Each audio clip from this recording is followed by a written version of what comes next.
Hi, I'm Jerry King. I've been involved with Prayer for Prisoners International for some 7 to 8 years now. It's a ministry that was founded in 1987, serving just one prison. We now receive requests from over 500 prisons worldwide, and each one of those requests is given to an individual prayer warrior who will take care of that prisoner's requests. Prayer for Prisoners International is affecting lives around the country and around the world. You're about to hear from three individuals whose lives were tremendously impacted by the ministry of Prayer for Prisoners International. My name is Timothy O'Rourke. I'm here to support Prayer for Prisoners. They were an extremely powerful organization in my life while I spent 8.5 years in the Department of Corrections. My name is Stephen Wilson. I'm 27 years old. Eventually, I landed in prison. I had a 6-year sentence. I did 2 years and 10 months on that 6. Hi, I'm Dave Feemster. I was born and raised in Detroit, Michigan. I came to Colorado College in 1976 as a hockey player. Graduated in 1980 with a degree in business. Got drafted by the Chicago Blackhawks, played 5 years in the NHL with the Chicago Blackhawks. After I got out of hockey, I really hit, my life was on quicksand. And I hit a real tough spot in life where I didn't know where to go or what to do with myself. In the mornings, my friends who lived with me would go to hockey practice, and I would sit at the breakfast table not really knowing what to do with myself because I had played hockey all my life. On November 14th of 2003, a judge in Denver County sentenced me to 78 years in the Department of Corrections. By the grace of God, he reduced that sentence to one controlling sentence of 22 years. My first night in county jail after I got arrested, I hit my knees and I cried and I cried. And I said, I don't want to be in the driver's seat anymore. I don't want to be the one in control anymore because I can't do a very good job at it. From that day forward, it felt like a weight lifted off my shoulders, and my intentions were to stay out of the driver's seat, to have the reins in somebody else's hands.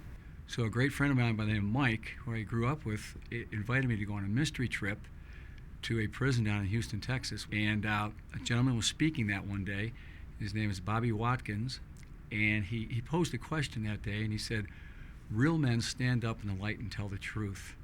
And if you want to be a real man, you have to accept Jesus in your heart and start living a life of truth.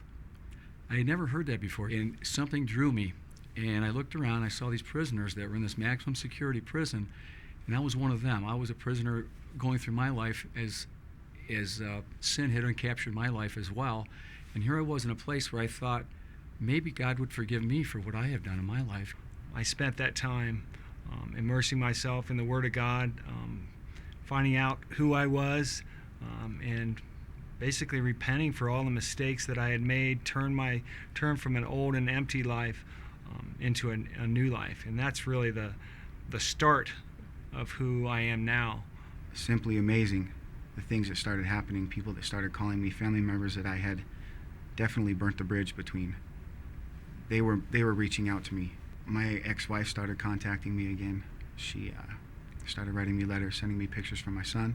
Jan and Rick had called me up, I guess about 15 years ago, and asked if I'd come in and speak to one of the prisons that they were doing Bible studies. And I said, I'd be honored to. And I just went in and gave my testimony. And if you've ever been in a prison, and I had never been in prior to going to Houston, I had never been in a prison, but the men are so receptive. They're hungry to see what they can do to change their lives. They know they're getting out someday. It's a scary thing. They don't know if they can make it. But to have the tools of being a Christian and walking in the truth, I just saw the hunger there. That they were thirsty to hear the Word of God. As I was, real men stand up in the light and tell the truth. I see the light bulbs go on as I was giving my testimony. And I just saw the work that Jan and Rick were doing with Prayer Warriors for Prisoners. And I said, man, I want to be involved in what you're doing. There's an entire population of men in this country that are warehoused and forgotten. And Prayer for Prisoners lets us know that we're not forgotten. And they do that in a number of different ways. The first way is that they offer these slips, these prayer slips that we fill out and submit, in that we know that somebody is praying for us. I filled a couple of those out, not really knowing what there was going to be on the other end. You fill out a prayer request, big deal, right? Well, I received a birthday card I don't know, somebody had subscribed to a daily bread for me that started coming in the mail, and I didn't do it. I'm sure that somebody in the Prayer for Prisoners was behind that. It's an enormous blessing to get a Christmas card from people that you don't know, that you know actually care about you, and to see a man at mail call, O'Rourke, mail, your face lights up because somebody cares. It's one day a year, but it's important.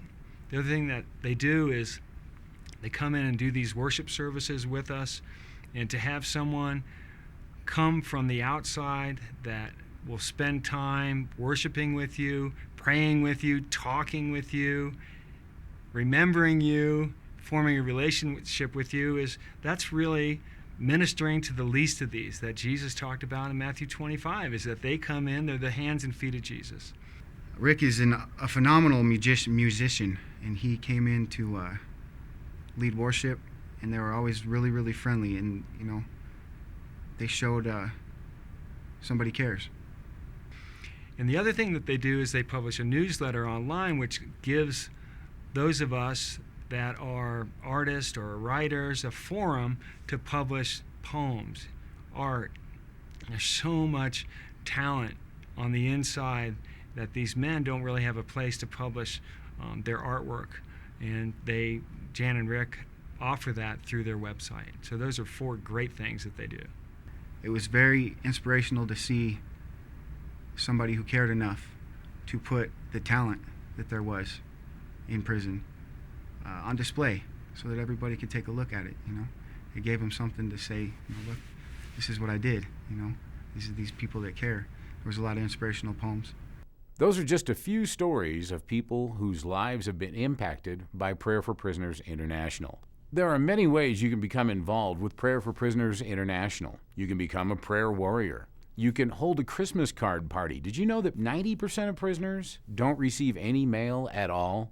And prisoners of every faith and even no faith will sign up to receive a Christmas card. You can mentor a prisoner, be involved with a correspondence ministry, and even get yourself involved, participate in Bible studies and worship services inside the facilities.